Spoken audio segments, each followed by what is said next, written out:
మనుష్యులు ఈ వైద్యులు ఎన్నెన్నో చేసిన గాని నా ప్రాణము నా దేహము నీ స్వాధీనం బేగదయ్యా.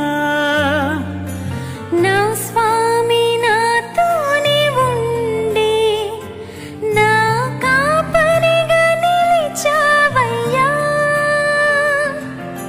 నాకేమి స్పృహ లేక ఉన్నా నీ ఊపిరిని పోసావయ్యా. ఈ రీతి స్తుతింతును ఓ యేసు నా దైవమా. ఈ రీతి వర్ణింతును నీ ప్రేమ